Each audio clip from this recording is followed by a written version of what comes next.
প্রশংসা আল্লাহর জন্য, শান্তি অবতীর্ণ হোক আল্লাহর রাসূলের উপর সাল্লাল্লাহু আলাইহি ওয়াসাল্লাম। আজকের এই দিনী বৈঠকে সংক্ষিপ্ত সময়ে আপনাদের সাথে অতীব গুরুত্বপূর্ণ আলোচনা হচ্ছে এতিম ও প্রতিবেশী। এতিমের সাথে কিভাবে আচরণ করতে হবে, প্রতিবেশীর সাথে কেমন আচরণ করতে হবে, এ মর্মে এক গুরুত্বপূর্ণ সংক্ষিপ্ত তথ্যবহুল বিবরণের চেষ্টা করব ইনশাআল্লাহুল আজিজ। যেসব কারণে সরাসরি জাহান্নাম হবে বলে উল্লেখ করেছেন আল্লাহর নবী, তার একটি বড় কারণ হচ্ছে এতিমের সাথে, তার একটি বড় কারণ হচ্ছে প্রতিবেশীর সাথে ভালো আচরণ না করা। প্রতিবেশীর সাথে ভালো আচরণ করতে পারে না যারা, তারা সলাত, সিয়াম, সাদাকা, দান খায়রাতের পরেও জাহান্নামে যাবে বলে আল্লাহর নবী বলেন। আমরা বিষয়ের উপরে কথা বলার পূর্বেই আপনাদের সাথে একটু জরুরি দু একটা কথা বলে নিচ্ছি। তার প্রথম কথাটি হচ্ছে, দয়া করে আপনারা মহিলা হন আর পুরুষ হন, কথা বক্তব্য চলাকালীন আপোষে কোনো কথা বলবেন না। একটু সময় বের করতে অনেক সময় লাগে, অনেক শ্রম দিয়ে অনেক কষ্ট করে আপনাদের কাছে উপস্থিত হই, আর আপনাদের কিছু উপকার করব মনে করে আসি। এই সময় যদি আপনি আপোষে কথা বলেন বা আজকে যদি দোকানপাটে কিছু কেনাকাটা প্রয়োজন মনে করেন, তাহলে আপনার এই কাজটা আমাদের কাছে অতীব ঘৃণিত জঘন্য কাজ হবে বলে আমরা মনে করি। কেনই বা আপনাকে আজকে হাট বাজার করা লাগে, দোকানপাটে কেনাকাটা করা লাগে, কেনই বা আপনাকে চা নাস্তা করা লাগে অল্প সময়ের জন্য? নিজেকে তো একটু মানুষ মনে করতে হবে। মানুষ মানে বোকামি কাজ না করা। তো আপনারা যারা আছেন মহিলা পুরুষ, দয়া করে মুখ বন্ধ করে নিজের প্রয়োজন এখন কাউকে দেখাবেন না, নিজের সমস্যা এখন কারোর সামনে পেশ করবেন না। প্রয়োজনও থেকে যাক, সমস্যাও থেকে যাক, আমরা কিছু কথা শুনি। আল্লাহ তাআলা বলেন, ওয়াবুদুল্লাহ ওয়ালা তুশরিকু বিহি শাইআ, পৃথিবীর মানুষ তোমরা এক আল্লাহর ইবাদত করো, তার সাথে বিন্দু মাত্র শরিক করো না। আল্লাহ তাআলা সদাচরণের কথা বলবেন, তার প্রথমে এটা বললেন। এটাই হলো আল্লাহর সাথে সদাচরণ। মানুষ যখন শিরক করে না, তখন মানুষ আল্লাহর সাথে ভালো আচরণ করে, আর যখন মানুষ শিরক করে তখন মানুষ আল্লাহর সাথে খারাপ আচরণ করে। সৃষ্টি উনি না করলে কবে উনি আমার আপনার গলা মটকিয়ে দিতেন, কিন্তু দয়া অনেক, সেজন্য অপেক্ষায় আছেন। শিরক করলে তিনি খুব কষ্ট পান, তার মানের হানি হয়, সম্মান মর্যাদার ক্ষতি হয়। যার কারণে এইটা ছাড়া বিচারের মাঠে সব পাপ ক্ষমা করে দিব বলে আমাদের সাথে ওয়াদা করেছেন। একদা আল্লাহর নবীর পিছনে মুআয ইবনে জাবাল বসে আছেন, গাধার উপরে দুইজন আছেন, আল্লাহর নবী আর মুআয ইবনে জাবাল, একজন সাহাবী, বিশিষ্ট সাহাবী। তো গাধাই তো ছোট প্রাণী, তো দুইজন আছেন মানে একেবারে গায়ের সাথে গাও লেগে আছে। আল্লাহর নবী আগে বসে আছেন, পিছনে মুআয ইবনে জাবাল বসে আছেন। তো আল্লাহর নবী বলছেন মুআয, তো মুআয ইবনে জাবাল পিছন থেকে বলছেন লাব্বাইক ওয়া সাদাইক, জি আল্লাহর নবী আমি প্রস্তুত, বলেন। তো আল্লাহ রাসূল কথা না বলে আবার বলছেন মুআয, তো মুআয ইবনে জাবাল বলছেন লাব্বাইক ওয়া সাদাইক, জি আমি প্রস্তুত, বলেন। তা আবার বলছেন মুআয, তো মুয়াজ বলছেন লাব্বাইক ওয়া সাদাইক, জি আল্লাহ রাসূল আমি প্রস্তুত, বলেন। পিছনে আছেন, তার মানে আল্লাহর নবী যে কথাটা বলবেন সেটা যেন মিস না হয়, সেটা যেন মুয়াজ্জিন জাবাল ভুলে না যান, যার জন্য সতর্ক করে নিচ্ছে। একই জায়গাতে আছে। আর সাহাবীগণ আল্লাহর নবীর কথা মানার ব্যাপারে, আল্লাহর নবীর কথা মানার ব্যাপারে এত প্রস্তুত, এত প্রস্তুত, এত প্রস্তুত যে বলা লাগে না। দেখবেন, এক মিনিট, বলা লাগে না। আল্লাহ আব্দুর রাজ্জাক সাহেব দেখান তো, বলা লাগে না, তবুও মানেন। দেখবেন আল্লাহ রাসূল ইমামতি করছেন, সলাৎ চলছে, তো আল্লাহ রাসূলের জুতাতে ময়লা ছিল, জুতা পায়ে দিয়ে সলাৎ আদায় করা যায়, হাদিস বুখারী মুসলিম। জুতা যদি পরিষ্কার থাকে তাহলে। তো আল্লাহ রাসূল জুতা পায়ে দিয়ে সলাৎ আদায় করছেন, তো জুতাতে ময়লা আছে। তো জিবরাইল আলাইহিস সালাম এসে বলছেন ফাকলানা আলাইক, আপনি জুতা খুলে দিন, জুতায় ময়লা আছে। তো আল্লাহ রাসূল জুতা খুলে দিয়ে সলাৎ আদায় করছেন। তখন সালাম ফিরার পরে দেখছেন যে সাহাবীগণও জুতা খুলে দিয়েছে। তো আল্লাহ রাসূল বলছেন আরে কি ব্যাপার, তোমরা জুতা খুলেছো কেন? বলে আপনাকে দেখলাম সেই জন্য। আরে জিবরাইল আমাকে বললেন যে আপনার জুতায় ময়লা আছে, খুলে দেন, তা আমি খুলে দিয়েছি। তো তোমরা খুলেছো, বলে আপনাকে খুলতে দেখেছি সেই জন্য। এই দেখেন অনুসরণ। এইখানে একটা কথা বলা আছে করোনা ভাইরাসকে লক্ষ্য করে, যে আল্লাহর নবী 23 বছর জীবনে কোনো একদিন, কোনো এক অক্ত, কোনো একদিন, কোনো এক অক্ত মুসল্লির দিকে, সাহাবীর দিকে মুখ না করে, কাতার সোজা করুন, প্রাচীরের মতো হয়ে দাঁড়ান, ফাঁকা বন্ধ করুন, ওই যে দেখছি শয়তান ঢুকছে দুইজনের ফাঁকা দিয়ে, ফাঁকা বন্ধ করুন, প্রাচীরের মতো হয়ে দাঁড়ান, এই কথা না বলে কোনো এক অক্ত জীবনে একদিন সালাত শুরু করেছেন, এই কথা যদি প্রমাণ হয়ে যায়, আমি আব্দুর রাজ্জাক বিন ইউসুফ জীবনে কোনোদিন বক্তব্য দেব না। আজ থেকে শেষ। আপনি বগুড়া শহরে যান, কোনো মসজিদে বলে না, কোনো মসজিদে ওর দিকে তাকায় না, ও একামত চলছে, ওইদিকে মুখ করে আছে, পাগড়ি বাঁধছে একটা বাইসাতের, শেষই হয়নি। আল্লাহ আকবার। কিয়ামত পর্যন্ত নীতি প্রমাণ হবে না। কোনোদিন যদি প্রমাণ হয়ে যায়, আমি আব্দুর রাজ্জাক বিন ইউসুফ জাতির কাছে আর কোনোদিন আসবো না। আসসালামু আলাইকুম, গেলাম। তার মানে সাহাবীগণ এত সতর্ক হওয়ার পরেও প্রতিদিন 5 ওয়াক্ত বলতেন, তার মানে কাজটা কত জরুরি। তারপরেও নাকি 3 ফুট চলে, তারপরেও নাকি 3 ফুট চলে। কাবা ঘর কেন?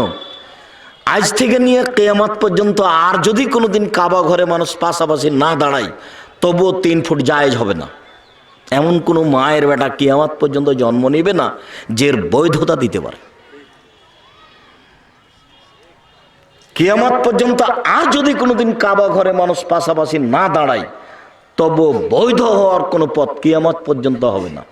ওকে বৈধ করতে হলে মুহাম্মদ সাল্লাল্লাহু আলাইহি সাল্লামকে আবার আসতে হবে দুনিয়ায়। যেহেতু মুহাম্মদ সাল্লাল্লাহু আলাইহি সাল্লাম কিয়ামত পর্যন্ত আর কোনোদিন আসবেন না, কাজে এর বৈধতাও কোনোদিন হবে না। রাসূলের পদ্ধতিতে পবিত্রতা অর্জন করলেই তো হলো, এত ধুলাবালি লাগে না, এত কিছু মাখামাখি লাগে না।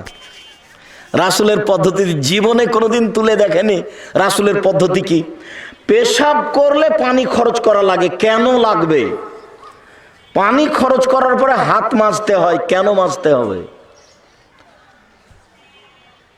পায়খানা করে আসলে পানি খরচ করতে হয়, পানি খরচ করলে হাত মাজতে হবে, কেন মাজতে হবে? ঘুম থেকে উঠে কেউ পানিতে হাত ডুবাতে পাবে না, হাত আগে ভালো করে ধুইতে হবে, কেন ধুইতে হবে? একজন মহিলা ঋতুবতী হলে, হায়েজ হলে তাকে গোসল করে পবিত্র হতে হবে, কেন গোসল করে পবিত্র হতে হবে? কি ঠেঙ্গা বাঁধলো? ফরজ গোসলের জন্য আগে লজ্জা স্থান হাত দিয়ে ধুয়ে, হাতকে মাটিতে মেজে, হাত ভালো করে ধুয়ে অজু করতে হবে, নামাজের অজু, সলাতের অজু, তারপরে গোসল করতে হবে, কেন এত? ঘুম থেকে উঠলে দাঁত পরিষ্কার করতে হবে, কেন এত? বায়ু আসলে অজু করতে হবে, এত কেন? লোকটা মারা গেছে, গোসল করেছি, তা আমাকে গোসল করতে হবে, ওকে গোসল দিয়েছি সেই জন্য, এত কেন? জুমার দিনে কেন গোসল করে যেতে হবে মসজিদে? অজু করার সময়তে একটু পরে তো কোনই পর্যন্ত ধৌত করব, একটু পরে ধোবো না, আগে কবজি পর্যন্ত ধুইলাম, তো একটু পরে যখন কোনই পর্যন্ত ধুইব তখন এ পর্যন্ত ধোয়া পড়বে না? বুঝেননি কথা? কিন্তু একটু পরে আমি এই কোনই পর্যন্ত ধোবো না, তখন এই পর্যন্ত ধোয়া পড়বে না? তা আগে ধুইতে হয়েছে কেন 3 বার? তার মানে 3 বার না ধুলে এতে পানি নিয়ে মুখে দেওয়ার উপযুক্ত হাত হয়নি। বুঝাতে পারলাম না? মুখে যে পানি দিব তাকে হাতকে রেডি হতে হবে, প্রস্তুত হতে হবে। মুহাম্মদ সাল্লাল্লাহু আলাইহি সাল্লামের পদ্ধতিতে পবিত্রতা অর্জন করলে আর কোনো কিছু লাগবে না। পৃথিবীর মানুষ জানে না মুহাম্মদ সাল্লাল্লাহু আলাইহি সাল্লামের পবিত্রতা কি জিনিস। মুহাম্মদ সাল্লাল্লাহু আলাইহি সাল্লামকে মানুষই চিনল না, খালি বললো আসসালামু আলাইকুম, আসসালামু আলাইকুম, এরকম কত কি যে করলো। রাসূল সাল্লাল্লাহু আলাইহি সাল্লাম মানে নীতি। রাসূল সাল্লাল্লাহু আলাইহি সাল্লাম মানে নীতি। 1 গ্লাস পানি পান করলে 5টা বিধান লাগে, কি যেমন তেমন ব্যাপার নাকি? আপনি দেখেন অজু থেকে নিয়ে, গোসল থেকে নিয়ে, পেশাব থেকে নিয়ে, পায়খানা থেকে নিয়ে, স্ত্রী মিলন থেকে নিয়ে, হাইজ থেকে নিয়ে, নেফাস থেকে নিয়ে, মানুষকে গোসল করা থেকে নিয়ে কত পবিত্রতার বিধান, পবিত্রতার বিধান দিয়ে ভরা আছে। অবাক হবেন আপনি। মুহাম্মদ সাল্লাল্লাহু আলাইহি সাল্লাম বলছেন যে বদ্ধ পানিতে পেশাব করতে পারবে না, এই যে পুকুরে কেউ পেশাব করতে পারবে না করে দিয়েছে। পুকুরে পেশাব করা যাবে না, পুকুরে পায়খানা করা যাবে না। আর মহিলাদের নীতি হচ্ছে ও গোসল করতে পুকুরে নামলে তাকে পেশাব করতে হবে, পেশাব করতে বাধ্য। কেন? এটা নীতি। অথচ আল্লাহ রাসূল বলছেন যে বদ্ধ পানিতে পেশাব করা যাবে না। সে ভাষা এভাবে বলছেন, লায়াবুলান্না আহাদুকুম ফিল মাইদ দাইম, অবশ্যই অবশ্যই তোমাদের কোনো ব্যক্তি যেন বদ্ধ পানিতে পেশাব না করে, পুরুষ আর নারী। দেখেন আপনি খোঁজ নিয়ে, এমন কোনো নারী নাই যে পুকুরে নামে পেশাব না করে টিকতে পারবে না। বলা যায় না, ব্যতিক্রম 2-1 জন হতেও পারে পৃথিবীতে, তবে এটা গতি, এটা স্বভাব, এটা গতি, এটা হতে হবে। যার জন্য পুকুরে গোসলই করতে হবে না, পুকুরে গোসলই বন্ধ।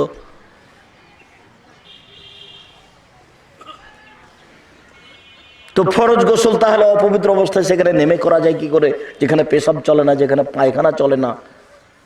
রাসূল সাল্লাল্লাহু আলাইহি সাল্লামের পবিত্রতার পদ্ধতি মানুষ বুঝলো না।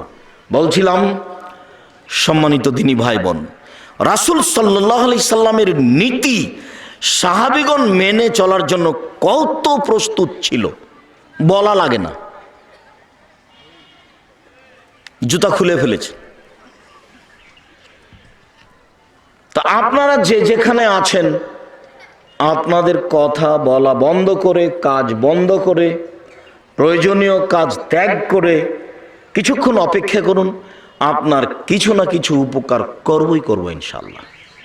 শুধু আপনার জন্য এসেছি। দয়া করে কোনো কাজ দেখাবেন না, মহিলা হন আর পুরুষ হন। আর মহিলা মানুষ এসেছেন, 10 মিনিট বসে ঢং ঢং করে হেঁটে চলে যাবেন কেন? আমি তো আপনার জন্য এসেছি। যতই কষ্ট হোক, ছেলে কাঁদুক, হইচই হোক, আপনি মুখখান বন্ধ করে আমার দিকে চেয়ে থাকবেন এক খেয়ালে। মুখটা বন্ধ করে এক খেয়ালে চেয়ে থাকবেন, আপনার উপকার করাই চাচ্ছে। আর তোমরা যারা যুবক আছো, রাস্তাঘাটে দোকানপাটে বসে আছো কেন? দোকানপাটে আজকে বসে চা খাচ্ছ কেন? হুঁশ বুদ্ধি হবে কখন? নির্বাচন করে করে কি বোকা হয়ে গেলে? মানুষের পিছনে দৌড়িয়ে, মানুষের পিছনে ছুটে ছুটে কি বুদ্ধি কমে গেল? যদি আল্লাহ নবী বলেছেন যে কাইফাবে কমাবে জামানিন, তোমাদের কি হবে, যুগের কি হবে, তোমাদের কি হবে, যুগের কি হবে, তোমাদের কি হবে, যুগের কি হবে।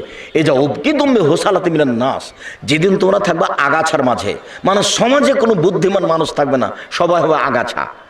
আমরা চাঁপাইনবাবগঞ্জের মানুষ আগাছা মানে ঘাসকে বলি, গাছ মানে ধান, আর ধানের সাথে যেটা নিড়িয়ে ফেলে তার নাম হলো আগাছা। তো আমরা নাকি আগাছা হয়ে যাব, এ কথা মুহাম্মদ সাল্লাল্লাহু আলাইহি সাল্লাম বলেন, হাদিস বুখারী মুসলিম। বলে তোমার কি হবে, যুগের কি হবে, যখন তুমি থাকবে আগাছার মাঝে। আমি বক্তব্য দিচ্ছি আর ওই দোকানপাটে বসে আছে, এরই নাম আগাছা। ও তো জানে যে আব্দুর রাজ্জাক সাহেব এখন কথা বলছেন, কি দেখাতে চাই, কি বুঝাতে চাই? ও নাকি ক্লাস 10-এ পড়ে। ক্লাস 10-এ পড়ে মানে ওইদিকে 6 বছর, এদিকে 10 বছর, 16 বছর বয়স, দেশ চালাতে পারবে এরকম বয়স হয়ে গেছে, হুঁচলার মতন বসে আছে ওখানে। হুঁশ বুদ্ধি বিবেচনা সব হারিয়ে দিয়েছে, নাম আগাছা। আপনি সমাজে দেখেন একেবারে বোকামি কথা বলছে, তার মানে বুদ্ধি দিয়ে কোনো কাজ করবে না, এই কথা আল্লাহ নবী বলছে। সমাজের লোক প্রায় হয়ে যাবে আগাছা। তখন সাহাবীগণ বলছেন যে তা আপনি বলেন কি করব? সমাজ যদি এরকম হয় তো কি করতে হবে বলেন। তখন বলছেন আলজাল নিসানাক, মুখখান বন্ধ রাখিও, মুখ খুলবে না, খুললে অপমান হয়ে যাওয়া, সমাজ তোমার কথা মানবে না। বুঝলেন না কথা মনে হয়? তুই ওয়ালজেম বাইতাক, বাড়িতে থাকিও, বের হলে ইমান হারিয়ে যাবে। তুমি যেটা বলেছো ঠিক, মানুষে বলবে সেটা বেঠিক, বের হলে ইমান হারিয়ে যাবে। নারী আছে রাস্তায় নগ্ন হয়ে, কাপড়ই নাই পরনে, তুমি সমাজে যেটা বলেছো সেটা হবে বেঠিক যদি তোমারটাই ঠিক, কাজে তুমি মাঠে যায় না, সমাজের কাছে যায় না। তখন সাহাবীগণ বলছেন আচ্ছা ঠিক আছে, মুখও বন্ধ রাখলাম, বাড়ি তো থেকে গেলাম, বাইরে গেলাম না, তো ওই আগাছা যদি আমাকে বাড়িতে এসে মারে তাহলে কি করব? বুঝতে পারলেন না কথা মনে হয়? মানে সাহাবী দেখেন কোথায় চলে যাচ্ছেন, নিচে নামতে নামতে এ পর্যন্ত চলে আসলেন। তখন বলছেন যে তাহলে আদমের দুই ছেলের ভালোটার মতো হয়েও। আদমের দুই ছেলের ভালো মানে কাবিল বলছে হাবিল তোকে মারবো, তখন হাবিল বলছে তুমি মারো মারো, আমি তোমাকে মারবো না। বলেন তো কোনটার মতো হতে বললেন? বুঝা যায় না মনে হয়। হাবিলের মতো হতে বললেন। হাবিল বলল যে তুমি মারো মারো, আমি তোমাকে মারবো না। আগাছা যদি আপনাকে ঘরে মেরে যায় তবু আপনি পাল্টা মারতে যায়েন না। পরিস্থিতি সব আগাছাই পরিপূর্ণ, আপনার দাম দেবে না কেউ। আপনি হক আদায় করতে চাইলে কেউ হক দিবে না, কেননা মিথ্যাটাই সত্য, মিথ্যাটাই সত্য, আত্মসাৎটাই আমানতদার। আমি বলিনি এই কথা, মুহাম্মদ সাল্লাল্লাহু আলাইহি ওয়াসাল্লাম বলেছে। সম্মানিত দ্বীনী ভাই বোন, এক আল্লাহর ইবাদত করেন, তার মধ্যে বিন্দু মাত্র শরীক করবেন না। মজ জি আমি প্রস্তুত বলেন, মজ জি আমি প্রস্তুত বলেন, মজ জি আমি প্রস্তুত বলেন। এখান থেকে কথা এসেছিল, পাছে একবারে পিছনে লেগা আছে, এত বলতে হবে কেন? তার মনে উনি যেটা বলছেন সেটা ধরে রাখতে হবে। বলতে পারো মজ মাহাকুল্লাহ হাক্কুল ইবাদ, আল্লাহর কাছে আমরা কি পাই আর তিনি আমাদের কাছে কি পান, আমরা কি পাই আর তিনি কি পান, পাল্টা পাল্টি পাওনা কি বলতে পারো? জি না, বলতে পারি না, আল্লাহ এবং আল্লাহ রসুল ভালো জানেন। তখন আল্লাহ রসুল বলছেন মজ শোনো শোনো, তিনি পান, শিরক করব না, এটা তার পাওনা। আজ থেকে বলতে পারি কি যে আল্লাহর পাওনা কি আমাদের কাছে? শিরক না করা। আমরা কি পাই? শাস্তি দিবেন না, আপনি শাস্তি দিতে পাবেন না, জাহান্নাম সরিয়ে রাখেন, আমাদের হবে না। তো ঠিক আছে আমারটা দাও, আমারটা আগে তোমাদেরটা পরে। তো বলেন তো কারটা আগে? আল্লাহরটা। সেটা কি? শিরক না করা। তখন পরেরটা কাদের? আমাদের। ও তো বলা লাগবে না, আল্লাহ রাসূল বলেছেন মান মাতাবি লাম ইউশরিক বিল্লাহ ফাদাখালাল জান্নাহ, কে যদি শিরক না করে মারা যায় তাহলে জান্নাতে চলে গেছে। হাদিস বুখারী মুসলিম। আর আনাস রাদিয়াল্লাহু তাআলা আনহু বলছেন হাদিসে কুদসি, আল্লাহ রাসূল বলছেন যে আল্লাহ তাআলা বলেন ইবনা আদম, এ আদমের ছেলে মেয়ে শোনো, মা দাওয়াতানি ওয়া রাজাউতানি, তুমি যেভাবে ডাকো আমি সেভাবে থাকি। আদমের ছেলে মেয়ে শোনো, তোমরা যেভাবে ডাকো আমি সেভাবে থাকি, তোমরা যেভাবে আশা পোষণ করো আমি সেভাবে পূর্ণ করে থাকি, তোমরা যেভাবে আশা পোষণ করো আমি সেভাবে পূর্ণ করে থাকি। ফাস্তাগফারতানি গাফারতু লাকা ওয়ালা উবালি, ক্ষমা চাইলে ক্ষমা করে দেব, পরোয়া করি না তুমি কত বড় পাপী। ক্ষমা চাইলে ক্ষমা করে দিব, পরোয়া করি না তুমি কত বড় পাপী। আমি পরোয়া করি না তুমি কত বড় পাপী, তুমি একটু বলো না। ইয়াবনা আদম লা বালাকা যুনুবুকা আনা সামায়ে, আদমের ছেলে মেয়ে শোনো, তোমার পাপ যদি বেশি হতে হতে আকাশে লেগে যায়, পাপ আর পাপ আকাশ জমিন পরিপূর্ণ হয়ে আছে, ফাস্তাগফারতানি, এরপরে যদি আমাকে বলো ক্ষমা করে দাও, গাফারতু লাকা ওয়ালা উবালি, আমি তোমাকে ক্ষমা করে দেব, আমি পরোয়া করি না তুমি কত বড় পাপী, আমি পরোয়া করি না তুমি কত বড় পাপী, তুমি একটু বলো না। বিচারের মাঠে আল্লাহ আমাদের সামনে আবার আসবেন। এই দুই বাক্য হলো পৃথিবীতে বিচারের মাঠে আল্লাহ আবার আমাদের সামনে আসবেন, এসে বলবেন ইয়া আদম লা আতাইতে নেবে কোরাবিলার যে খাতায়া। আজকে তোমরা উপস্থিত হয়েছো বিচারের মাঠে পাপ নিয়ে, পাপ আর পাপ, আকাশ জমিন পরিপূর্ণ হয়ে আছে পাপে। শোনো, আমি এসেছি তোমার পাপ সময় পূরণ ক্ষমা নিয়ে। তোমার যেই পরিমাণ পাপ আমার সেই পরিমাণ ক্ষমা, তোমার যেই পরিমাণ পাপ আমার সেই পরিমাণ ক্ষমা। তোমার পাপ যত আমার ক্ষমা তত, যদি শিরক না থাকে। এটা হলো বাংলাদেশ, যেটা বিপদ সীমার উপর দেশ শিরক চলে। কলেজ, ইউনিভার্সিটি, শিক্ষা প্রতিষ্ঠান, মাদ্রাসা, মক্তব, অফিস, আদালত, কোর্ট কাছারি, এমন কোনো জায়গা নাই যেটা শিরক মুক্ত আছে, সব শিরক দিয়ে জড়া। শিক্ষা প্রতিষ্ঠানের নিয়ম নীতি কলম সব কিছু শিরক দিয়ে জড়া, একবারে শিরকে ডুবে আছে। দেশ ট্রাভেলস গাড়িটা ছুটলো ঢাকা থেকে, সূর্য ডুবার সাথে সাথে গাড়িতে আলো দিয়ে দেওয়া হলো। এই ছেলে শোনো, সুপারভাইজার এই শোনো, এত তাড়াতাড়ি গাড়িতে আলো দিলে কেন? আমার মহাজন বলেছে সূর্য ডুবার সাথে সাথে গাড়িতে আলো দিতে হবে, এটা হিন্দুদের নীতি। আপনার মায়ের সামনে আপনি এখনই চুলহাতে পা দিন, চুলহা বুঝেন কি? পা দিয়ে দেন। আপনার মা যে কুলাতে চাউল ঝাড়ছে ওই কুলাতে আপনি পা দিয়ে দেন, আপনার মা কি বলে? বুঝেননি কথা মনে হয়। আপনার মায়ের সামনে আপনি গরুকে লাথি মারেন, দেখি আপনার মা কি বলে? তার মানে আপনার মায়ের শরীর, হাত, মন, পেট একবার সেরেকে ভর্তি হয়ে আছে, সবই সেরে। আপনার বাপ যদি এখনই মারা যায় তাহলে আপনার মা হাতে হাতে নাক ফুল খুলে দেবে, গয়না যা আছে। এটা যদি হিন্দুদের নীতি থাকলো, কাপড় খুলে দেওয়া তো সেটাও খুলে দিত। কেননা হিন্দুদের নীতি, স্বামী মারা গেছে নাক ফুল খুলতে হবে কেন? এই কোন ধরনের নীতি? 4 মাস 10 দিন নতুন পোশাক পরা যাবে না, সাজগোজ করা যাবে না বিবাহ বসার জন্য, এইটা আল্লাহর রাসূল নিষেধ করেছেন। কিন্তু স্বামী মরার সাথে সাথে নাক ফুল খুলতে হবে, আবার কোন কথা?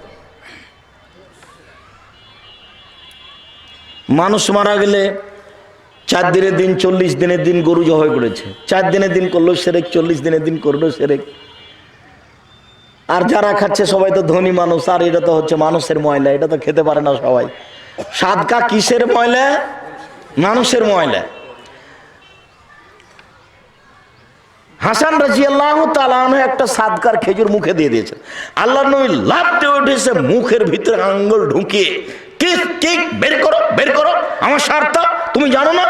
সাদকা হচ্ছে মানুষের ময়লা, সাদকা আমার জন্য হারাম, আমার বংশের জন্য হারাম, আমার বাড়িতে যে কাজ করে তার জন্য হারাম। আমি খাই না, আমার বংশ খায় না, আমার কাজের লোক খায় না, তুমি সাদকার জিনিস মুখে দিলে মানে? তো তোমার বাপের নামে যে গরু জবাই করেছে, যারা খেতে এসে তারা যে গাড়ি নিয়ে এসছে গো, ওরা নাকি বগুড়ার ধনী মানুষ। ধর্ম পাগল হয়ে গেছে। নওগাঁ জেলাতে এসে, বগুড়াতে এসে ধর্ম কি হয়ে গেছে? পাগল হয়ে গেছে।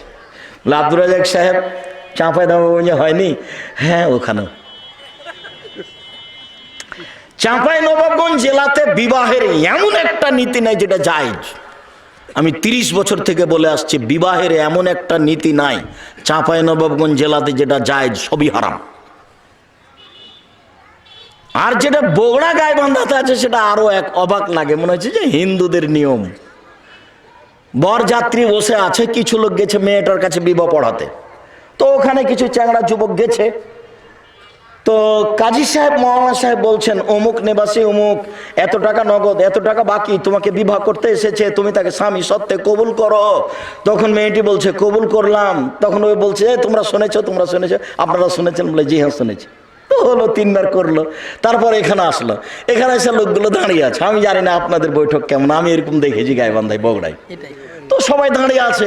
এখন বসে থাকা লোকগুলি বলছে আপনারা কে? বলছে আমরা এই বিবাহের উকিল। আচ্ছা, মেয়ে কবুল করেছে? জি করেছে। আপনারা কি শুনেছেন? জি শুনেছি। তাহলে বসেন। মনে হচ্ছে পাগলামি কারবার। হিন্দুর বিবাহতে কলার গাছের চতুর্দিকে ঘুরে, তাই চতুর্দিকে ঘুরছে, ধর্ম পাগল হয়ে গেছে। চাঁপাই নবাবগঞ্জ জেলাতে বিবাহের শুরু থেকে নিয়ে শেষ পর্যন্ত একটা কাজও জায়েজ নয়, সবই হারাম। আমি মনে করছি এলাকাতেও তাই। এদেশ হলো শিরক আর বেদাত দিয়ে ঘেরা, একেবারে পরিপূর্ণ হয়ে আছে শিরক বেদাতে। মহান আল্লাহ বলেন ওয়ালা তুশরিকু বিহি শাইআ, বিন্দু মাত্র আল্লাহর সাথে শিরক করো না। অবিল ওয়ালিদাইনে ইহসানা, পিতা মাতার সাথে ভালো আচরণ করো। এটা খুব কঠিন। 1 নম্বরে শিরক থেকে বেঁচে থাকা খুবই কঠিন। 2 নম্বর বাপ মায়ের সাথে ভালো আচরণ করা খুবই কঠিন। যেদিন মা আব্বু আব্বু বলে ডাকে, আদর করে গোসল করিয়ে দেয়, ভাত খাওয়ায়, সেই দিন মাকে সম্মান করা বড় কথা নয়। যেদিন বউ স্ত্রী সব কথায় মায়ের বিরুদ্ধে বলছে, সকালে উঠে দেখছি যে মাটির উপরে সবচেয়ে খারাপ মানুষ মা। আরে যা বলে সবই উল্টা, আর আসলেই উল্টা। এখন মাকে ভালোবাসা যাবে কি না, তার নাম ভালোবাসা। বুঝাতে পারেনি কথা। একটা লোক এসে বলছে, আল্লাহর নবী, আমি বাপ মায়ের সাথে কি আচরণ করব, বাপ মা আমার কাছে কি পাই? তখন আল্লাহ রাসূল বলছেন, বলো কি? হুমা জান্নাতুকুম নারুকা, তারা দুজন তোমার জাহান্নাম, তারা দুজন তোমার জান্নাত। বাপ মা তোমার জাহান্নাম, বাপ মা তোমার জান্নাত, বাপ মা তোমার জাহান্নাম, বাপ মা তোমার জান্নাত, বাপ মা তোমার জাহান্নাম, বাপ মা তোমার জান্নাত। ওর সন্তুষ্টি জান্নাত, ওর অসন্তুষ্টি জাহান্নাম। টিকে থাকা খুবই কঠিন। একবারে বাস্তব দেখতে পাবেন তাকিয়ে, যে আপনার ছেলে খেতে বসেছে, আপনার বোনের ছেলে খেতে বসেছে, আপনার মা মাছের মাথাটা, বড় টুকরাটা আপনার বোনের ছেলেকে দিয়ে দিল, আপনার ছেলেকে দিল না। আপনি এখন দেখবেন যে সবচেয়ে খারাপ মানুষ দেখছি এই গ্রামে আমার মা। অন্য কেউ খাওয়ালে আমার ছেলেকে মাছের মাথাটা দিত, কিন্তু আমার মা তো দিল না। আপনি যে 5,000 টাকা দিয়েছেন, আম্মা আপনি খাওয়া করবেন, 500 টাকায় দিচ্ছি খাবেন, আপনি খবর নিয়ে দেখেন আপনার মা কখন আপনার বোনকে দিয়ে পাঠিয়ে দিয়েছে। যা করে সবই উল্টা, এ কথাই ঠিক। তারপরে মুখ খুলতে পাবেন না, যা করছে করতে দিতে হবে। আপনি মুখ খুলতে পাবেন না, মুখ বন্ধ করে রাখতে হবে। তার নাম ধৈর্য, তার নাম বাপ মাকে মেনে নেওয়া। বউ যা বলছে সব ঠিকই বলছে, কিন্তু মায়ের বিরুদ্ধে বলছে। কথা ঠিক আছে বউয়ের, কিন্তু কথা মায়ের বিরুদ্ধে আছে, এটাই মা বলেছে। এরপরেও বউয়ের কথা শোনা যাবে না। বউয়ের কথা শুনলে মায়ের সম্মান রক্ষা করা যাবে না, এটাই চূড়ান্ত। অতএব বউয়ের কথা শুনে বউয়ের উপরে খেপে যেতে হবে না, বউকে মারতেও হবে না। বউকে চট করে জানি তালাকের কথা বলেন না, তোকে 3 তালাক, 1 তালাক, 2 তালাক, 3 তালাক, এইভাবে বলেন কেন? এটা তো বেকায়দা হয়ে গেল। মন খারাপ হলে 2-1 লাঠি মারবেন, কিন্তু তালাক শব্দ জানি ব্যবহার করেন না। ও তো হাতছাড়া হয়ে গেল না, তালাক শব্দ ব্যবহার করবেন না। অবিল ওয়ালিদাইনি ইহসানা ওয়াবিদিল কুরবা, নিকট আত্মীয়র সাথে সদাচরণ করো। নিকট আত্মীয়কে, আত্মীয় কিন্তু নিজ ভাই। বিহাই সাহেব আত্মীয়, তবে দূর থেকে এসেছে। ও নিকট আত্মীয় না, নিকট আত্মীয় হচ্ছে নিজ ভাই।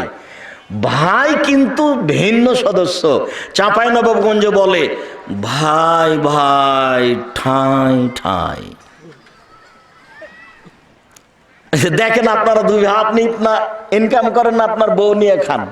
আপনার ভাই ইনকাম করে, তার বউ নিয়ে খায়। কই, দুইজনের টাকা দিয়ে খুব কমই হয় কিছু।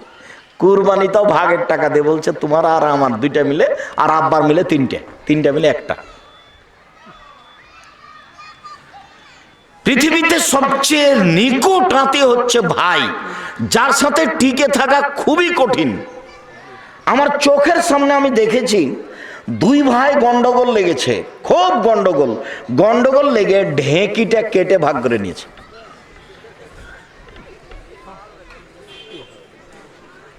এর নাম ভাই, এর সাথে টিকে থাকা খুব কঠিন। আপনার বড় ভাইয়ের সাথে গন্ডগোল হয়েছে, আপনাকে হাত ধরে ক্ষমা নিতে হবে, এ কথাই ঠিক। ভুল আপনার বড় ভাইয়ের, আপনাকে হাত ধরে ক্ষমা নিতে হবে, এ কথাই ঠিক, এটাই নীতি। আপনি মনে কিছু নিয়েন না, 24 ঘন্টার মধ্যে আপনি আপনার ভাইয়ের হাত ধরে ক্ষমা নিবেন, এটাই জরুরি। নাহলে অযথা ইবাদত করছেন, কিছু হয় না। রাগারাগি করে এভাবে চলে কোনো লাভ নেই। যার জন্য আমি দিনী বোনদেরকে বলি যে স্বামীর সাথে গন্ডগোল হয়েছে, না হয় তো স্বামীর সাথে কথা বলেন না। 1 গিলাস পানি নিয়ে যে সামনে এভাবে থ্যাকস করে রেখে চলে যাচ্ছেন, এভাবে তো ইবাদত কবুল হবে না। আমি আপনাকে স্বামীর সাথে থাকতে বাধ্য করিনি, তবে আমি অনুরোধ করছি থাকেন। কেননা পৃথিবীর অবস্থা খুব এটা ভালো নয়। এই স্বামীকে ছেড়ে দিয়ে আর একজন ধরলে সেটা যে ভালো হবে এটার নিশ্চয়তা কি আছে? বুঝলাম আপনাকে গালি দেয়, আপনার স্বামী মুখ খারাপ, গালি দেয়, এ কথাই ঠিক। আপনার স্বামীর আচরণ খারাপ, মারে, এ কথাই ঠিক। এরপরেও আমি অনুরোধ করছি, আমি আপনার দিনী ভাই, আপনার দিনী ভাই হিসাবে আমি বলছি আপনার স্বামীকে মেনে চলেন, জান্নাত হবেই। মহিলাদের জন্য জান্নাত সহজ, যদিচ আল্লাহর নবী জাহান্নাম দেখছেন আর বলছেন যে আমি বেশিরভাগ মানুষ জাহান্নামে দেখছি নারী। জাহান্নাম বলতে নারী আর নারী, জাহান্নাম বলতে নারী আর নারী। এর পরে আল্লাহ নবী বলছেন নারীদের জান্নাতে যাওয়া সহজ। 4টা কাজ করলে নারীরা জান্নাতে চলে যাবে। পৃথিবীতে এমন কোনো 4টা কাজ নেই যে কাজ পুরুষ করলে জান্নাতে চলে যাবে, এরকম কোনো কাজ 4টা পৃথিবীতে নেই। মহিলারা যদি 4টা কাজ করে তাহলে জান্নাতে চলে যাবে। 1, 5 ওয়াক্ত সালাত। এই মেয়ে, কথা বলছো কেন? তোমাকে কখন থেকে চুপ থাকতে বলছি, আপনি একজন মহিলা মানুষ, কথা বলেন কেন? মুখ বন্ধ করেন, মুখ বন্ধ করেন। আপনি কথা বলছেন কেন? কেউ যদি আপনার গায়ে আঘাত করে তবে আপনি কথা বলবেন না, একবার মুখ বন্ধ করে থাকেন। মহিলারা 4টা কাজ করলে জান্নাতে চলে যাবে। 1, 5 ওয়াক্ত সালাত, নামাজ। 2, রমজান মাসে রোজা। 3, স্বামীকে মেনে চলা, এই দেখেন। 4, জেনায় লিপ্ত না হওয়া। তো কোন নারীর যদি জেনা ঘটে যায় তাহলে রাসূল সাল্লাল্লাহু আলাইহি সাল্লাম বলছেন, আল্লাহ তাআলা বলেন ওয়ানাহা নাফসা আনিল হাওয়া ফাইনাল জান্নাতা হিয়াল মাওয়া। কোন মহিলা যদি অশ্লীল কাজ থেকে নিজেকে ঠেকিয়ে দিতে পারে, আজ থেকে আর অশ্লীল কাজে লিপ্ত হব না, এই বলে যদি কোনো পুরুষ নারী নিজেকে ঠেকিয়ে দিতে পারে, আর করবে না, তাহলে আল্লাহ বলছেন আমি তাকে জান্নাতুল মাওয়া দিলাম। তা আপনার হয়েছে, ভুল হয়েছে, আপনি বন্ধ করেন। 4টা কাজ করলে আপনার জন্য জান্নাত সহজ। 1, 5 ওয়াক্ত সালাত।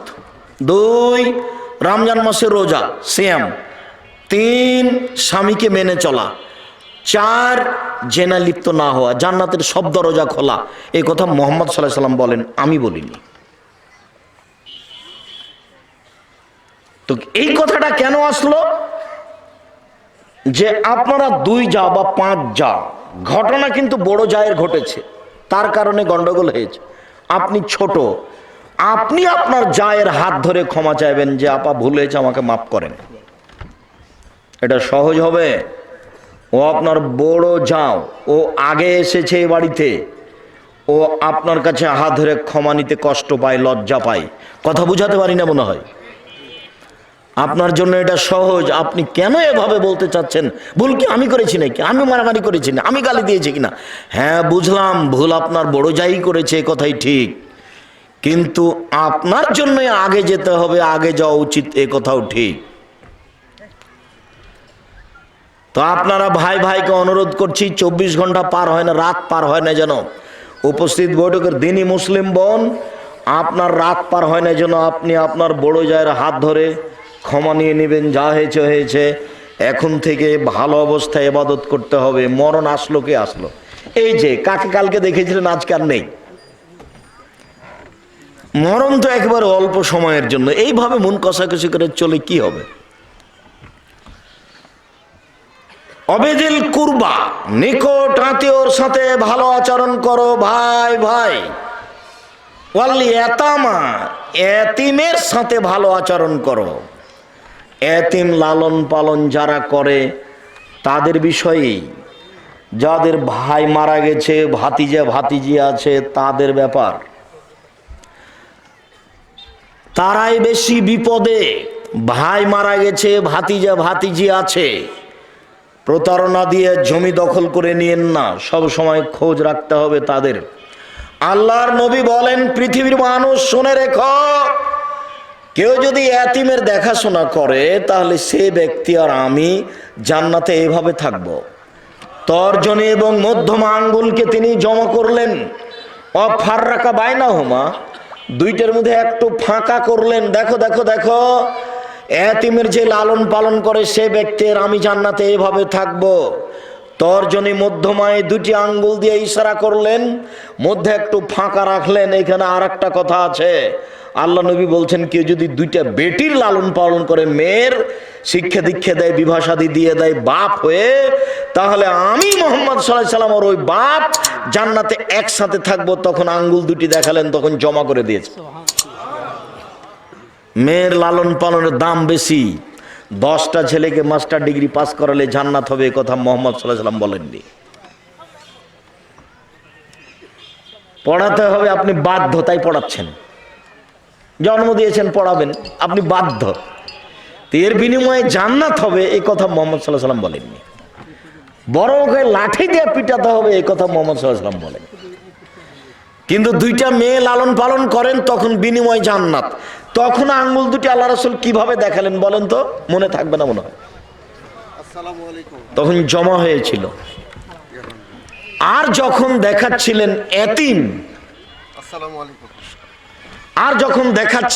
এতিম, তখন একটু ফাঁকা করেছিলেন।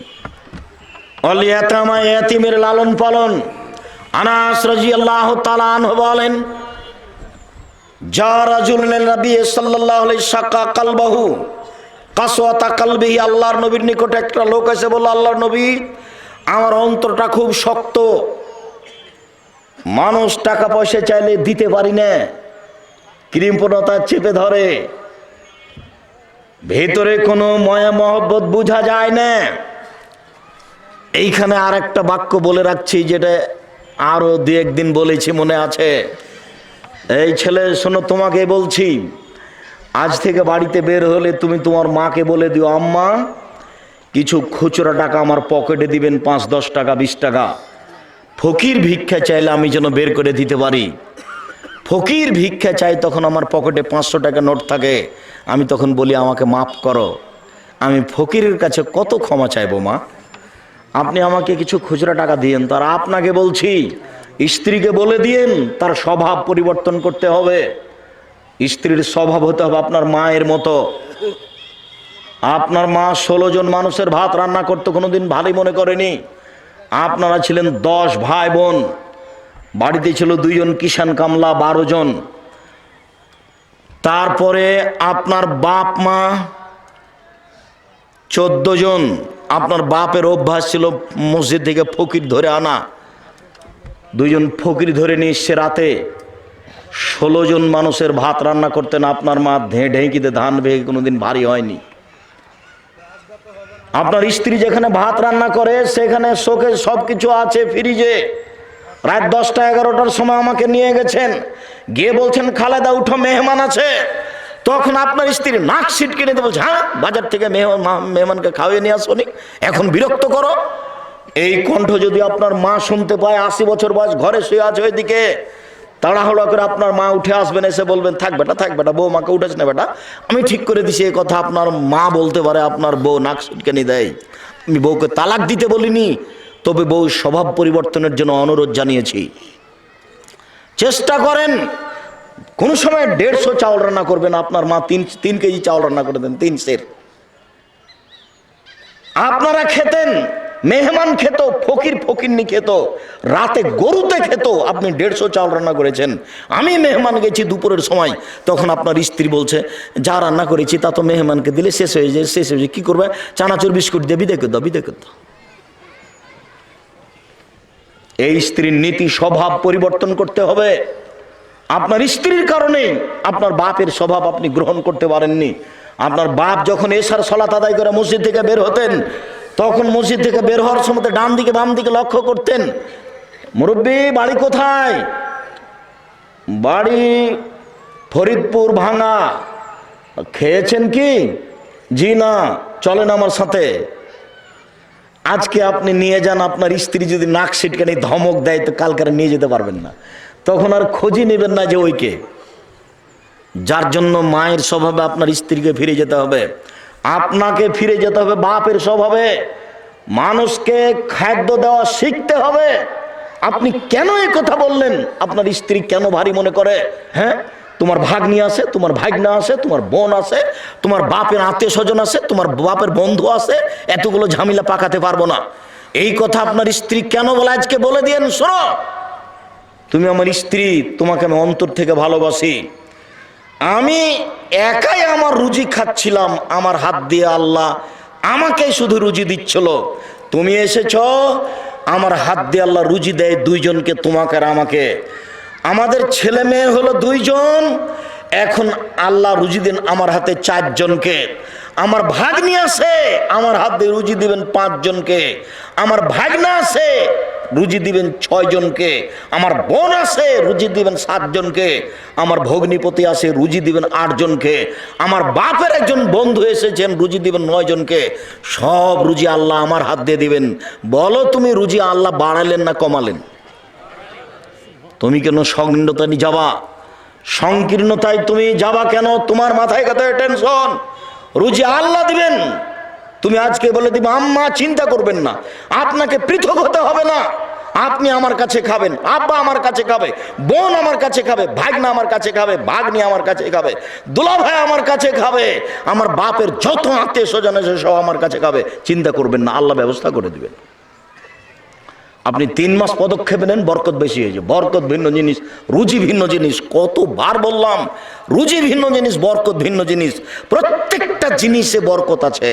এই টেবিলটা তো বরকত আছে। টেবিল একটা জিনিস, এতে বরকত আছে। কি আব্দুর রাজাক সাহেব, বরকত বুঝতে পারলেন না? আপনার দাদার হাতের একটা টেবিল বানানো আছে, 50-60 বছর থেকে আছেই। আপনার বাপ বা আপনি একটা কাল টেবিল বানিয়েছেন, টেবিলটা বানিয়ে এখানে রেখেছেন, বই শুধুমাত্র মিস্ত্রিটা বের হয়েছে, আর উপরে একটা বস্তা ছিল, টেবিলের উপরে পড়ে টেবিলটা ভেঙে গেল।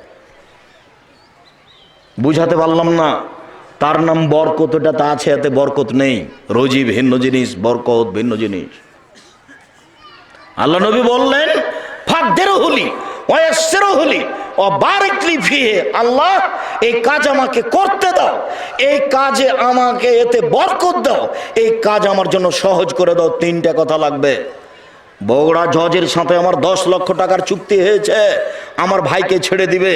আমি 10 লক্ষ টাকা জজের হাতে দিয়ে দিয়েছি। আমি এখন শক্তিশালী, আমি এখন পারবো, কিন্তু কাজটা সহজ হয়নি। জজ আসছিল, রাস্তায় গাড়ি অ্যাক্সিডেন্ট হয়ে হাত ভেঙে গেছে, জজ আসলেন না, এজলাসে বসলেন না, সিদ্ধান্ত হলো না। তার মানে কাজ সহজ হলো না। টাকা দিয়েছি, সক্ষম হয়েছি, জজ এসে বসেছেন, কাজ সহজ হয়েছে। আমার ভাইকে ছেড়েও দিয়েছেন, জেল থেকে বের হয়ে গেছে, গেট থেকে বের হতে না হতেই আবার আটকা পড়েছে, বরকত হলো না। বোঝাতে পারেনি। আল্লাহ নবী এভাবে বলছেন, আল্লাহ কাজ করতে সক্ষম করো, কাজ সহজ করে দাও, কাজে বরকত দাও। কাজে এই কথা আপনাকে মনে রাখতে হবে। অন্তর খুব শক্ত আল্লাহর নবী। তখন আল্লাহ রসুল বলছেন, শোনো শোনো শোনো, আতিমিত্তমাল মিসকিন, দুস্থ গরিব ফকির মিসকিনকে খেতে দাও। অমসারা আসাল এতিম, এতিমের মাথায় হাত বোলাও, এরিক্য কালবুক, তাহলে অন্তরটা নরম হয়ে যাবে। ফকিরকে ভিক্ষা দেওয়া সহজ হবে। কমি খারেজি মাদ্রাসা একটু দান চাইলে সহজে 5 কেজি দান বের করে দেওয়া যাবে। আবার তখন কাজের লোককে বলা যাবে না, এই শোনো, ওই চিটা পাতান ধানগুলো আছে, আসলে 10 কেজি দিয়ে দিস তো। এটা আপনার আর তখন অন্তর থেকে আসবে না। কেন? উপর থেকে ওটা বন্ধ হয়ে গেছে। বুঝাতে পারলাম না মনে হয়। অন্তর নরম হবে 2 কাজ করলে। কি? 1, আমি বলিনি, মুহাম্মদ সাল্লাল্লাহু আলাইহি ওয়াসাল্লাম বলেছেন। 1, ফকির মিসকিনকে খেতে দাও। 2, এতিমের মাথায় হাত বলা। যেটা আমার মা চাচি, আপনার মা চাচি বলতেন এতিমের মাথায় হাত দাও, এটা আল্লাহ রাসূলের কথা, এমনি স্বাভাবিক কথা নয়। আল ইয়াতামা ওয়াল মাসাকিন, ফকির মিসকিনকে খেতে দাও, ওর সাথে সদাচরণ করো। ফকির মিসকিনকে খেতে দিলে একসাথে 3টা নেকি হবে, 3টাই জটিল। 1, কাল মুজাহিদ, যুদ্ধ করলে যে নেকি হয়, ফকির মিসকিনকে খেতে দিলে সেই নেকি হবে। 2, আল কায়েম, রাতে তাহাজ্জুদ পড়লে যে নেকি হয়, ফকির মিসকিনকে খেতে দিলে সেই নেকি হবে। 3, অসায়েম, নিয়মিত নফল রোজা থাকলে যে নেকি হয়, ফকির মিসকিনকে খেতে দিলে সে নেকি হবে। প্রত্যেকটার বিনিময়ে ভিন্ন ভিন্ন জান্নাত। মুজাহিদ জান্নাতে চলে গেছে, রাতে তাহাজ্জুদ পড়ে, জান্নাতে চলে গেছে। মানুষ যখন ঘুমিয়ে, দামি জান্নাত। 3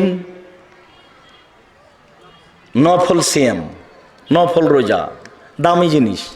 ইবাদতের জগতের সবচেয়ে দামি ইবাদত হলো সিয়াম, রোজা। তাহলে 3টারই ভিন্ন ভিন্ন মর্যাদা জান্নাত। এবার একসাথে 3টার নেকি পাবো কি করলে? ফকির মিসকিনকে খেতে দিলে। ভুলেও কোনোদিন রাগ করবেন না। মেজাজ তো আপনার খুব কড়া।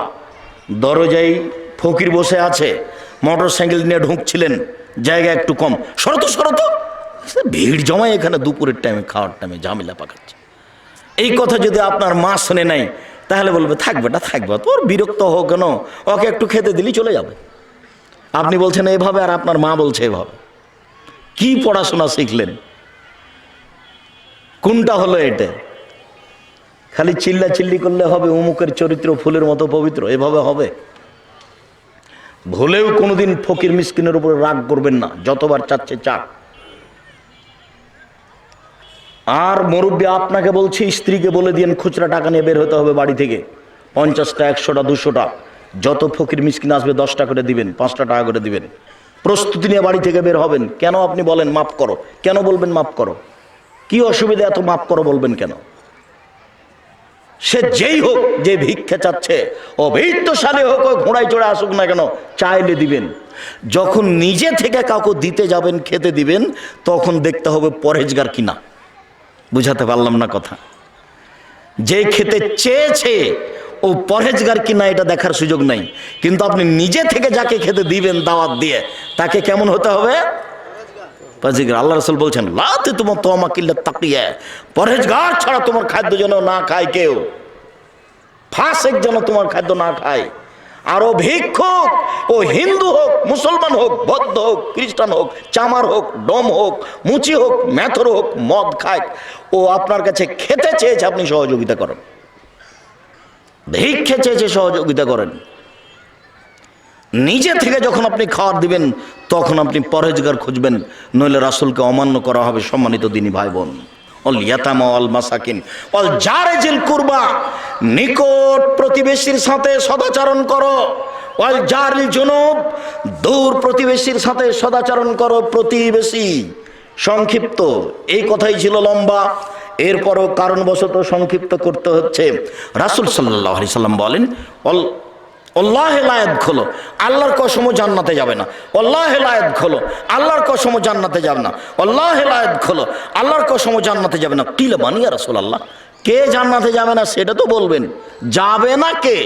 আপনি যে বলছেন আল্লাহর কসম যাবে না, আল্লাহর কসম যাবে না, আল্লাহর কসম যাবে না, কে যাবে না?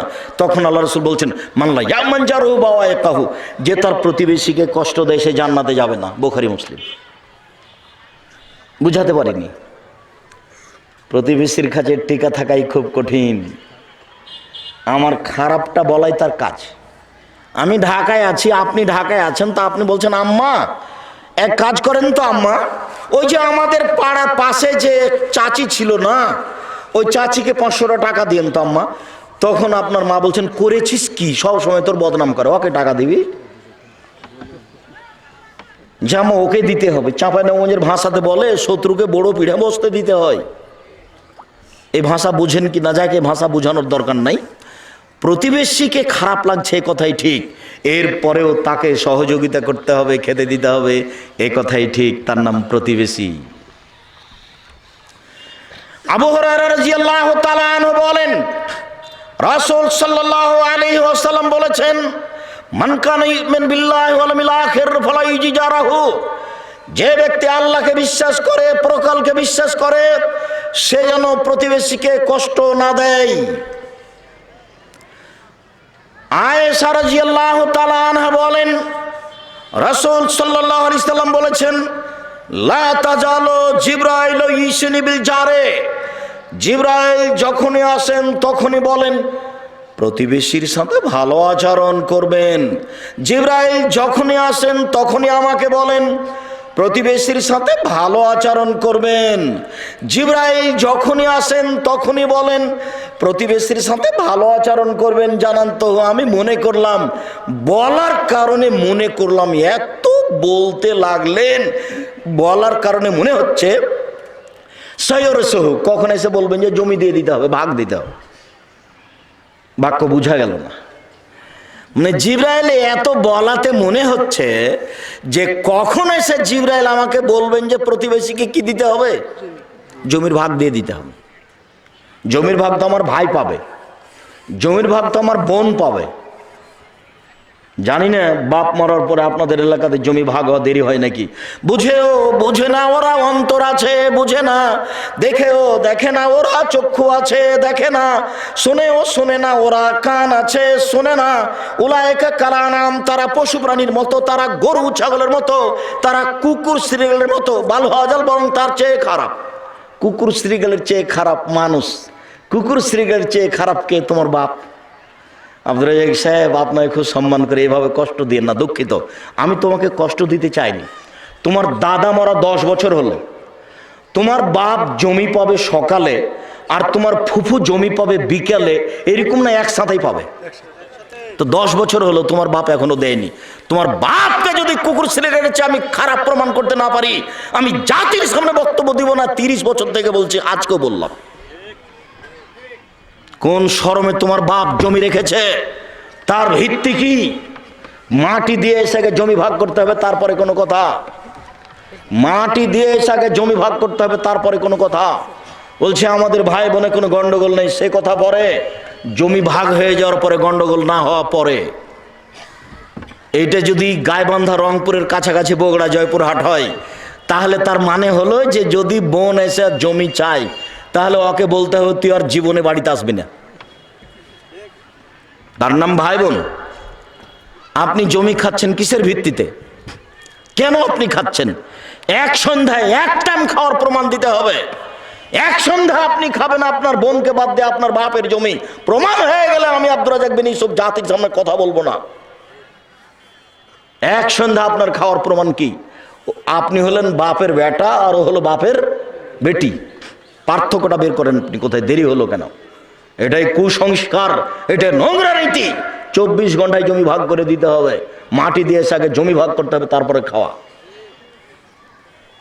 অর্থ সম্পদ ভাগ করতে হবে। আপনি আপোষ করতে পারেন, বোনেরাকে বলতে পারেন যে আপা, এটা তো আমরা বাপের ভিটাতে বাড়ি বাস করে আছি, এখানে আপনাদেরকে দিলে তো আমাদের বসবাসে অসুবিধা হবে, তো দেখেন অন্য জায়গাতে এর পরিবর্তে আপনারা নেন। তখন একটা বুঝ ভাই বোন মিলা হবে, সেটা ভিন্ন জিনিস।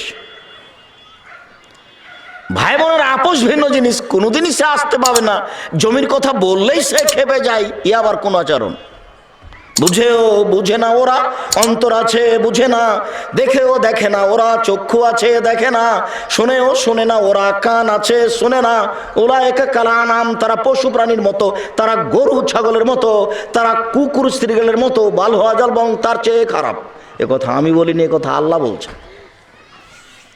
সম্মানিত দিনী ভাই বোন, আবু হুরায়রা রাদিয়াল্লাহু তাআলা আনহু বলেন, রাসূল সাল্লাল্লাহু আলাইহি ওয়াসাল্লাম বলেছেন, আউয়াল খাসমি ইয়াউমাল কিয়ামা জারান। বিচারের মাঠে প্রথম 2 জনের বিচার হবে, ছিল 2 প্রতিবেশী। আব্দুর রাজ্জাক সাহেব, থামেন থামেন থামেন। আমরা আপনার মুখে একাধিক দিন বক্তব্য শুনেছি, তাতে প্রথম বিচার হবে নামাজের, সালাতের। আর আপনি আজকে বলছেন প্রথম বিচার হবে 2 প্রতিবেশীর। বুঝাতে পারলাম না, একটু বুঝিয়ে বলবেন কি? হ্যাঁ, আল্লাহর হকে প্রথম বিচার হবে সালাতের, নামাজের। আর মানুষের যে পরস্পর একটা হক অধিকার আছে, এই হক অধিকারে বিচার মাঠে প্রথম বিচার হবে কিসের? 2 প্রতিবেশীর। এটা আমি বলিনি, এ কথা মুহাম্মদ সাল্লাল্লাহু আলাইহি সাল্লাম বলেন। রাসূল সাল্লাল্লাহু আলাইহি ওয়াসাল্লাম বলেন, একজন লোক এসে বলছে, আল্লাহর নবী, কাইফা আলামু ইন্নী আসাতু আহসান্ত, আমি কি দিয়ে বুঝবো আমি ভালো মানুষ? আমি কি দিয়ে বুঝবো আমি খারাপ মানুষ? আল্লাহর নবী, আমি কি দিয়ে বুঝবো আমি ভালো মানুষ? আমি কি দিয়ে বুঝবো আমি খারাপ মানুষ? তখন আল্লাহ রাসূল উত্তর দিচ্ছেন, দেখেন, এই ছেলে কি করছো, এদিকে খেয়াল করো। উত্তর, এজা সামিতা মিন জিরিনা কাকুলু আহসানতা ফাকাদ আহসানতা। যখন তুমি তোমার প্রতিবেশী থেকে শুনবে তুমি ভালো, তখন তুমি ভালো। ওই যে সামিতা মিন আসাতা ফাকাদ আসাতা। আর যখন তোমার প্রতিবেশী থেকে তুমি শুনবে তুমি খারাপ, তখন তুমি খারাপ। এবার যদিও স্বাভাবিক গতি, পৃথিবীর যা গতি, তাতে ভালো মানুষকে প্রতিবেশী খারাপ বলে উল্লেখ করে, তবে তা অস্থায়ী। আল্লাহ রাসূল এইভাবেই বললেন, প্রতিবেশী যদি তোমাকে ভালো বলে তাহলে তুমি ভালো, প্রতিবেশী যদি তোমাকে খারাপ বলে তাহলে তুমি খারাপ। রাসূল সাল্লাল্লাহু আলাইহি ওয়াসাল্লাম বলেন, আর চারটা জিনিস আছে যার সুখময় জীবন তার, চারটা জিনিস আছে যার সুখময় জীবন তার, চারটা জিনিস আছে যার সুখময় জীবন তার। এক, আল জারুস সলে, ভালো প্রতিবেশী। দুই, আল মারাতুস সলে, ভালো বউ, ভালো স্ত্রী। তিন, আল মারকাবুল হানি, একটা ভালো গাড়ি, সাইকেল হলো ভালো হতে হবে, উঠার সাথে সাথে চেন পড়ে গেছে, এটা ভালো নয়। চার, আল বাইতুল ওয়াসে, প্রশস্ত ঘর, অন্তত মেহমান যে ঘরে বসবে সেটা বড় হতে হবে, 5 জন 7 জন 10 জন লোক একসাথে যেন বসে খেতে পারে। জীবনে আপনার মেহমান খানাতে লোকই বসে না, তো এটা কথা হলো? আজ থেকে আপনার স্ত্রীকে বলে দিন আপনার মায়ের স্বভাবে ফিরে যেতে হবে, মাঝে মধ্যে এই বাড়িতে মেহমান ফকির মিসকিন খাবে। 3 দিন যদি ফকির বাড়িতে না আসে, খেতে না চাই, তাহলে স্ত্রীকে বলবেন, এই শোনো খালেদা, শোনো, ব্যাপারটা কি আমি বুঝতে পারি না কিছু গো, ওপরে নড়চড় হয়ে গেল নাকি, ফকির কেন আসে না, ফকির কেন কে খেতে চায় না, এর দাম আছে, আপনাকে যদি আমি বুঝাতে না পারি আমি অক্ষম। ফকিরকে অনীহা করতে হবে না, খেতে দিতে শিখতে হবে, এই কথাই ঠিক। রাসূল সাল্লাল্লাহু আলাইহি সাল্লাম বলেন, রাসূল সাল্লাল্লাহু আলাইহি সাল্লামকে বলা হলো, আল্লাহর নবী, ইন্না ফুলানাতান তুজকর মিন কাসরাতে সলাতেহা সামিয়া সাদাকাতেহা গায়না তুজ জিরানা বিলিসানেহা। আল্লাহর নবী, অমুক মহিলার ব্যাপারে বলা হচ্ছে ও বেশি বেশি সলাত আদায় করে, 1। 2, বেশি বেশি সিয়াম পালন করে, নফল রোজা। 2, 3, বেশি বেশি দান খায়রাত করে, তবে জিভা দিয়ে মানুষকে কষ্ট দেয়, ও মুখ দিয়ে মানুষকে কষ্ট দেয়। আল্লাহ রাসূল বলেন, হে ফিন্নার, ও জাহান্নামে যাবে। উপস্থিত দিনী বৈঠকের মুসলিম বোন, হাঁটছেন কেন? কথা শেষ হয়েছে, আমি তো শেষে চলে আসছি, আপনার কথা বুঝে আসে না? গ্রামে বসবাস করেন, জায়ের সাথে বসবাস করেন, জীবনে কোনোদিন মুখ খুলবেন না। প্রতিবেশীর ছাগলে সিম গাছ কেটে খেয়েছে, এই কথাই ঠিক। প্রতিবেশীর ছাগলে আপনার গাছপাতা নষ্ট করেছে, এই কথাই ঠিক। প্রতিবেশীর গরু ছুটে গিয়ে আপনার জমিতে ধান খাইছে, এই কথাই ঠিক। সিম গাছে সিম ধরে ধরে, এই সিম গাছ প্রতিবেশীর ছাগলে কেটে দিয়েছে, এটা সহ্য করা কঠিন, এই কথাই ঠিক। এরপরেও মুখ খুলবেন না। আল্লাহ নবী বলছেন, তাহাজ্জুদ পড়ে জান্নাত হবে না। দান খায়রাত করে ইবাদতের জগতে সবচেয়ে দামি, শক্তিশালী, পাওয়ারফুল ইবাদত দান। এরপরেও যদি মুখ খারাপ থাকে তাহলে জান্নাত হবে না। আল্লাহ নবী, অমুক মহিলা বেশি বেশি সলাত আদায় করে না, কম কম করে, বেশি বেশি সিয়াম পালন করে না, কম কম করে, বেশি বেশি দান খায়রাত করে না, কম কম করে, তবে মুখে কাউকে কষ্ট দেয় না, হিয়া ফিল জান্না, ও যাবে জান্নাতে। আল্লাহ রাসূলের মুখের ভাষা আমি অনুবাদ করে শোনালাম। সম্মানিত দিনী ভাই বোন, আমরা আলোচনার শেষে চলে আসলাম। শেষে চলে এসে আপনাদের নিকটে আমার জরুরি অনুরোধের 1 নম্বর অনুরোধ, মানুষের জীবনে সবচেয়ে জরুরি কাজ 5 ওয়াক্ত সালাত। এর চেয়ে পৃথিবীতে কোনো জরুরি কাজ নেই। মানুষের জীবনে জরুরি কাজ হচ্ছে হালাল রুজি, জমি দখল করবেন না জোর করে। মানুষের জীবনে তৃতীয় জরুরি কাজ হচ্ছে কোরআন তেলাওয়াত করা। 24 ঘন্টা অন্তত সূরা ইখলাস 3 বার পড়বেন, নিজেকে বাঁচাবেন। 4, মানুষের জীবনে 4 নম্বর জরুরি কাজ হচ্ছে 2 জন যেখানে বসে আছে সেখানে বসবেন না। 2 জন দোকানের সামনে বসে ল্যাংটা মেয়ে দেখছে, কলিজা ঠান্ডা করছে, চক্ষু ঠান্ডা করছে, আপনি ওখানে বসবেন না। কেন? ওইখানে একজন বলছে, এই জানিস রে ওই খুব খারাপ, তখন আপনি গিয়ে যদি বলেন, হ্যাঁ ঠিক বলেছিস, আসলেই খারাপ, এবার তাহাজ্জুদ পড়ে জান্নাত কিনেন দেখি। তাহলে 4টে জরুরি অনুরোধ করলাম, মনে থাকবে না মনে হয়। 1, 5 ওয়াক্ত সালাত। 2, হালাল রুজি। 3, কোরআন তেলাওয়াত। শেষ পর্যন্ত সূরা ইখলাস। কিছু যদি না পারি, সূরা ইখলাস বুঝেন? কুল হুয়াল্লাহু আহাদ কয়বার? 3 বার। তাহলে কি হবে? 1 বার কোরআন মাজিদ পড়ার সমান নেকি হবে। বিশাল ব্যাপার, নেকিতে একবারে ব্যাগ ভর্তি করে নেন। আল্লাহর অভাব নাই, নেকি দিয়ে আপনার বাড়ি ঘর পূর্ণ করে দেবেন আল্লাহ। নেকির অভাব নাই। নেন 1 মিনিটে 3 বার, 1 মিনিটে 3 বার, প্রতি 1 মিনিটে 1 বার কোরআন মাজিদ পড়া, নেন, কোনো সমস্যা নেই। ওটা আল্লাহ নবী বলেছেন, আমাদের এখানে কিছু বলারও নাই, করারও নেই। মুহাম্মদ সাল্লাল্লাহু আলাইহি ওয়াসাল্লাম যা বলেছেন তাই বলছি। পরের কথাটি, জামিয়া সালাফিয়ার জন্য আন্তরিকভাবে দোয়া করবেন। আমার জীবনে বড় স্বাদ, আমি উন্নত মানের প্রতিষ্ঠান গড়বই গড়ব ইনশাআল্লাহ, যেখানে ছেলে মেয়ে বাংলা, ইংরেজি, আরবি উন্নত মানের শিক্ষা অর্জন করে জাতির অন্যায়ের বিরুদ্ধে লড়বে মুখে কলমে মিডিয়ায়। সে অপেক্ষায় আমি আছি। 2 প্রতিষ্ঠানে আপাতত 4000 ছেলে মেয়ে পড়াশোনা করে, ভিন্ন ভিন্ন অবস্থানে জায়গায় তারা থাকে, প্রায় সবাই আবাসিক। প্রতি মাসে বেতন লাগে প্রায় 24 লক্ষ। নির্মাণের কাজ হচ্ছে। যেইটা জামিয়া সালাফি রূপগঞ্জ, নারায়ণগঞ্জ, ঢাকা, সেখানে একটা মসজিদ তৈরি হবে, যার একতলাতে মুসল্লি ধরবে 10,000। 200 শতক জমি বরাদ্দ করা হয়েছে মসজিদের জন্য। আর যেটা আপনার বাড়ির পাশে রাজশাহীতে, সেটা হলো 90 শতকের উপরে, যেখানে 3000 মানুষ একসাথে সালাত আদায় করতে পারে, যে কোনো সময় দেখে আসতে পারেন। দোয়ার জন্য অনুরোধ জানাচ্ছি। উপরে কবুল হয়ে গেলে সব সহজ, আর যদি উপরে কবুল না হয়, সারা দুনিয়া মিলে যদি চেষ্টা করি লাভ হবে না। অতএব দোয়ার জন্য অনুরোধ থাকছে। আর জামিয়া সালাফের মুখপাত্র পত্রিকা মাসিক আল ইতেসাম পত্রিকা 20-25 টাকা আপনার কাছে যেন বড় মনে না হয়, আপনি নেবেন, এটা আমার বিনীত অনুরোধ। ব্যয়বহুল খরচ আছে, অনেক শ্রম মাসিক আল ইতেসাম পত্রিকার পিছনে। সাথে সাথে আরও যেসব বই আছে, কে বড় ক্ষতিগ্রস্ত, কে বড় লাভবান, আদর্শ নারী, আদর্শ পরিবার। আর আমি যে বইটা বের করেছি পোশাক এবং নামাজের উপরে, সলাতের উপরে, আমিও ভাবছি যে ব্যতিক্রম সুন্দর বইটি। পোশাক আর দুয়ার বই তো আছেই, কেন নির্যাতন কি তার প্রতিকার, আর সমধিকরণে মর্যাদা চাইন।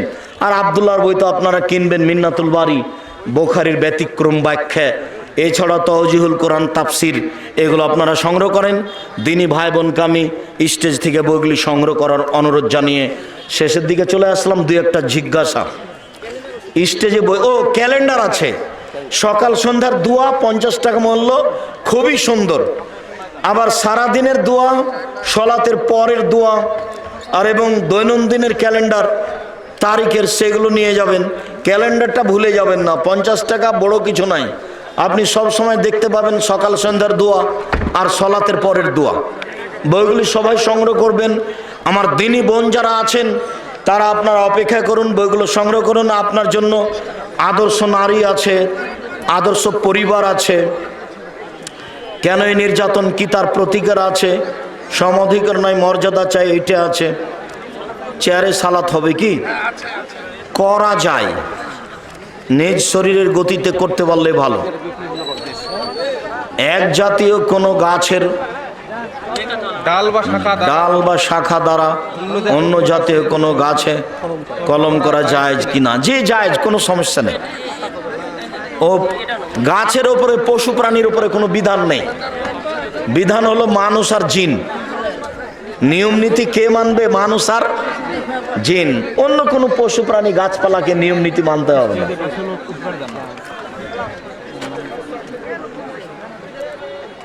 আপনারা কেউ স্টেজে আসিয়ে পাশ থেকে বই পুস্তক নেবেন। কোনো মুসাল্লি যদি ইমামের সাথে সালাতে রুকু অবস্থায় শামিল হয়, তাহলে এটা রাকাত হবে কি? জি, রুকুই রাকাত। জি, রুকুই রাকাত। সূরা ফাতিহা হয়নি, যে সূরা ফাতিহার স্থান নয়, এই জন্য। এরপর আল্লাহ নবী বলেছেন রুকুই রাকাত, অতএব রুকুই রাকাত। হুজুর, আমার ছেলের নাম রেখেছি মোহাম্মদ গোলাম রব্বি, এ নামে ডাকা যাবে? জি যাবে। গোলাম রব্বি মানে আমার প্রতিপালকের গোলাম। গোলাম নবী হবে না, গোলাম নবী হবে না, গোলাম রব্বি হবে। মসজিদের ভিতরে নামাজের আগে মোবাইলে ওয়াজ শোনা কি জায়েজ আছে? মসজিদের ভিতরে নামাজের আগে, জি জায়েজ আছে। তো নামাজের আগে হবে না, অবসর সময়ে হতে হবে, তখন তো সুন্নাত পড়ার সময়। শায়েখ, আমাদের গ্রামের মসজিদ 4 শতক জমি, পূর্ণ নকশাই ঠিক ছিল। ও পুরাতন নকশাই ঠিক ছিল, নতুন নকশায় জমি ঠিক আছে, কিন্তু মসজিদের ভিতরে অর্ধেক অন্য আরো কিছু মালিকানা, মসজিদে কি সালাত হবে? বাকি মালিকানা করেন, অক্ষ করে নেন, নইলে কাগজে লিখে নেন। সলাৎ হবে, তবে এটা বন্ধ করতেই হবে। সলাতে কোনো সমস্যা নেই, তবে মালিকানা বন্ধ করতে হবে। সৌদি আরবে চাঁদ দেখা গেলে বাংলাদেশে রোজা, ঈদ এগুলো করা যাবে? জি না, এলাকা ভিত্তিক হতে হবে। অত হাদিস সহি, আবু দাউদের হাদিস, আমরা তো এ বিষয়ে বিস্তারিত বলেছি। ওই সলাতের উপরে বইটাতে পাবেন। শুক্রিয়া, জাযাকুমুল্লাহ খায়ের। আমার সকল দিনই ভাই বোনকে, আমার বাবা মা জর্দাতে পান খায়, আমি বলি এটা খাওয়া যাবে না, তারা বলে খাওয়া যাবে, এই ক্ষেত্রে আমি কি করব? জর্দা হারাম, খালে ইবাদত কবুল হবে না। আপনি বুঝাতে থাকবেন, চেষ্টা করেন। ওর বাপ মা জর্দা খায় তাই বলছে, বুঝাতে থাকেন। শুক্রিয়া। সকল দিনই ভাই বোনের সার্বিক কল্যাণ কামনা করে আপনারা উপস্থিত হয়ে প্রোগ্রামটা সফল করলেন। আপনাদের সার্বিক কল্যাণ কামনা করে আমি কথা শেষ করি। সুবহানাকাল্লাহুম্মা ওয়া বিহামদিকা আশহাদু আল্লা ইলাহা ইল্লা আনতা আস্তাগফিরুকা ওয়া আতুবু ইলাইক।